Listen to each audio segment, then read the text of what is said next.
Hello friends, welcome back to Wow IAS. Welcome to the discussion on daily MCQ. Today is 4th of August 2021 and now we are going to discuss 5 current affair based MCQs. तो चलिए शुरू करते हैं.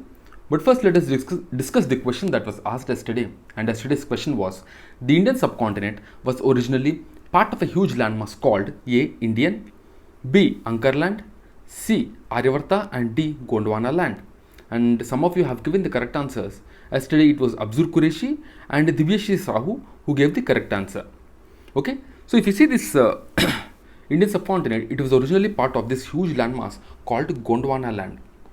It was called Gondwana land. Actually, there used to be two big continents, and those continents are Laurasia and Gondwana.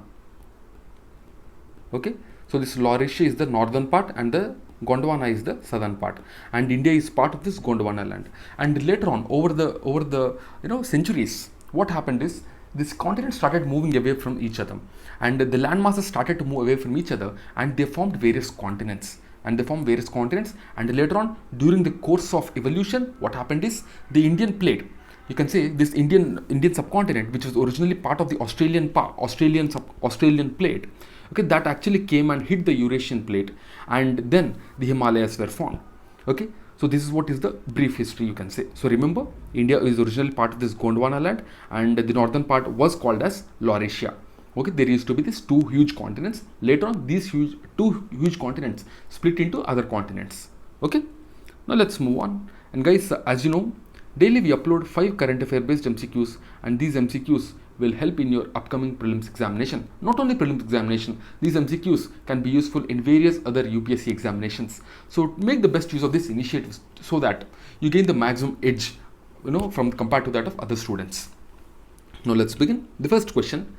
The Minervaria pentali, sometimes seen in the news, is related to A. New frog species endemic to southern Western Ghats, B. Man-portable anti-tank guided missile, C. Salt-secreting and extraordinarily salt-tolerant mangrove species, and D. Pretosaur species. So here you have to choose the correct answer. And this Minervaria pentali, if you see, it is actually a frog species which was discovered. It's a new frog species which was discovered in the southern Western Ghats. It's endemic to that region. So recently, a team of Delhi University researchers has discovered a new frog species called Minervaria pentali in the southern Western Ghats, and this is named after the former DU Vice Chancellor and a great plant geneticist, Deepak Pental. Okay, and this is endemic to Western Ghats. That means it can be found only in the Western Ghats, southern Western Ghats to be specific, and it was discovered from the Western Ghats biodiversity hotspot extending along the southwest coast of Indian Peninsula, and it is among the smallest known Minervaria frog. Okay, Minervaria is the family of that frog, and it was identified based on the multiple criteria like external morphology, DNA, and calling pattern. It's semi-aquatic terrestrial species, and it has been found from grassy areas adjacent to the paddy fields, distributed open in the moist tropical forests, stream banks, and abandoned quarries. And if you see according to the IUCN Red List, it is a endangered species. This Minervaria pentali is an endangered species. Okay. Now let's move on to the next question. The second question. Consider the following statements with respect to Ashwagandha. First one. It is an annual evergreen shrub of family Solanaceae which grows only in India. Second one, it is traditional Indian herb to boost energy, reduce stress, and to make immune system stronger. So here we have to choose the correct answer. A 1 only, B 2 only, C both 1 and 2, and D neither 1 nor 2. So if you see Ashwagandha is a traditional herb of India, and it is used in various Ayurvedic medicines. But if you see Ashwagandha, it is not endemic to India. That means it is not found only in India. It can be found in India, Africa, and various other regions. So that's why the first statement is wrong. So generally, if you see generally in UPSC, the extreme statements are generally wrong. Extreme means only in India, okay, or it is endemic only to India. So something like that. If there is any extreme statement, so generally that will be wrong. So even going by that logic, the first statement is the wrong statement. Second statement, if you see, it is traditional Indian herb to boost energy requirement, to boost the energy, reduce stress, and make the immune system stronger. This is the right one. Okay, so B2 only is the right answer. So here you have to observe, you have to see this, that generally the Ashwagandha, when we talk about Ashwagandha, So it has various medicinal properties. It has various medicinal properties, and recently the research is also conducted on this with regard to COVID-19. Can ashwagandha cure COVID-19? So to conduct this study on ashwagandha to promote the recovery of COVID-19, the Ministry of Ayush has collaborated with UK's London School of Hygiene and Tropical Medicine. All India Institute of Ayurveda has signed this MOU to conduct clinical trials on ashwagandha. So the ashwagandha is commonly known as Indian winter cherry, and it is an annual evergreen shrub of family Solensis, or it's a nightshade family. It grows in India, Middle East, and the parts of Africa. Okay, it grows in these regions, so it's not endemic to India only. It is a traditional herb to boost energy, reduce stress, and make the immune system stronger. And there are various positive effects of ashwagandha, and they were observed in long COVID for the effective treatment or management, and it has no possible side effects. Okay, now let's move on to the next question, the third question. Consider the following statements with respect to Ottam Thulal. Ottam Thulal. First one, it is a dance drama performing art form of Karnataka created by Kunchan Nambiar as an alternative Kathakali. Second one, it is accompanied by an orchestra of mridangam, harmonium and cymbals. So here we have to choose the correct answer. So if you see Ottam Thulal, so it is a dance form. So we can observe by the name, it is a kind of dance form, but it does not belong to Karnataka. It belongs to Kerala only. So the first statement is wrong, but the second statement is right. So B, 2 only is the correct answer. So during the harvest festival in August-September, the artists prepare to leave home for a long spell to perform at the temple festivals across Kerala and perform song and dance Thulal, which is steeped in a satire on contemporary society through the various themes. And there are 3 forms of Thulals. They are Ottam Thulal, Paryan Thulal and Sitankan Thulal. Remember, Ottam Thulal, Paryan Thulal and Sitankan Thulal. Of the 3, Ottam Thulal is the most popular.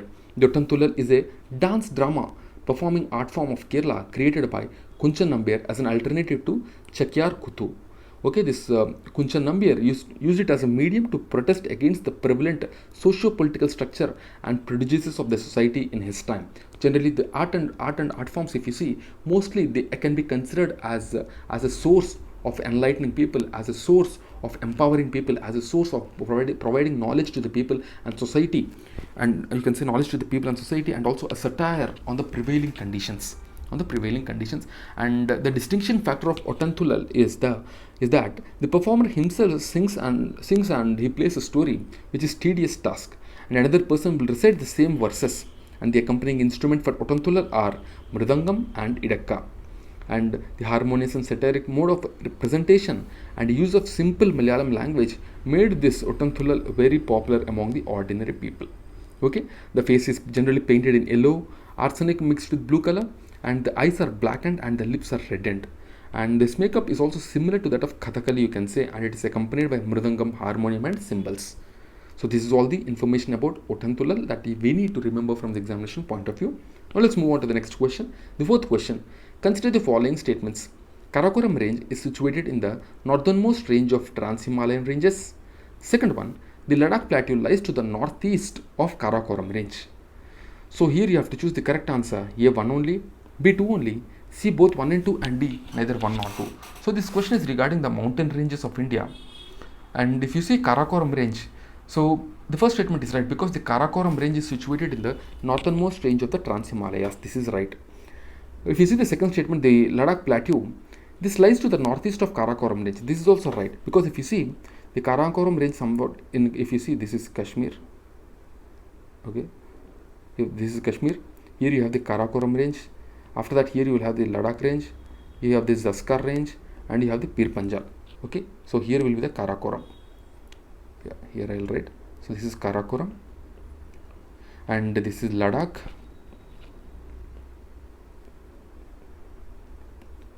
Zanskar, and this is Pir Panjal. So this is how generally the ranges will be there. Okay, so just remember it from the examination point of view. Okay, so here the correct answer is C, both 1 and 2. Both 1 and 2 is the correct answer. So recently during the 12th round of discussion between senior military commander of India and China, so they have come to a conclusion to resolve the standoff in eastern Ladakh, and both have agreed in principle to disengage at key petrol point in eastern Ladakh. And if you see Karakoram range, it is also known as Krishnagiri, which is situated on the northernmost range of Trans-Himalayan ranges, and it forms India's frontier with Afghanistan and China. It extends eastward from Pamir for about 800 kilometers, and it is a range with lofty peaks. Some of the peaks are more than 8,000 meters above sea level, and if you see K2, that is Godwin Austen or Kogir, is the second highest peak in the world and the highest peak in the Indian Union. So K2 is the highest peak in India, and the Ladakh Plateau lies to the northeast of Karakoram range. Ladakh Plateau lies to the northeast of Karakoram range. Okay, so this is all the information about Karakoram. Now let's move on to the last question of the day. Hunger Hotspot Report is released by A. FAO and World Food Program, B. World Bank, C. UNDP, and D. ADB. So we have to choose the correct answer. So it's Hunger Hotspot Report, something related to hunger, and it is released by FAO, that is Food and Agriculture Organization, and World Food Program. They combinedly released this Hunger Hotspot Report, and recently, as this report was released, it was released as a name, Hunger Hotspot, August to November 2021. That means it has actually measured the hunger during the COVID-19 pandemic. And the major hunger hotspots, if you see, Ethiopia, Madagascar, South Sudan, Northern Nigeria and Yemen are among the 23 countries where there is acute food insecurity, and this will worsen from August to November 2021. And Ethiopia and Madagascar are the world's newest highest alert hunger hotspots.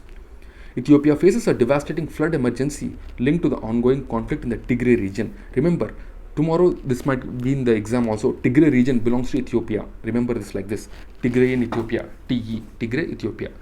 And meanwhile, in the southern Madagascar, the worst drought in 40 years is being experienced, and it pushed 28,000 people into famine-like condition by the end of 2020. It is expected that. Okay, so that's why this is an important report which was released recently. Right? Now let's look at the question of the day. And the question of the day is, which of the following element is a dominant element of the Earth's crust? So remember, this is a question directly belonging to Earth's crust. A. Aluminium, B. Oxygen, C. Iron, and D. Silicon. You have to choose the correct answer. And tomorrow we will discuss this question. Okay? And guys, these are our initiatives. We have launched Vision PT 365 summary, Vision Prelims Test Series summary, Vision Monthly Magazine summary, and Vision Mains Test Series summary. So if you have any doubt, you can check the quality of these summaries in our Telegram channel, because these are meant to make your preparation easy. These are meant to boost your preparation. Okay, make the best use of these initiatives. If you have any doubt, you can just ask us in the comment box, or do reach us via Telegram. So that's it guys for the day. I'll see you again tomorrow with 5 more MCQs. Till then, keep studying and stay tuned. Jai Hind.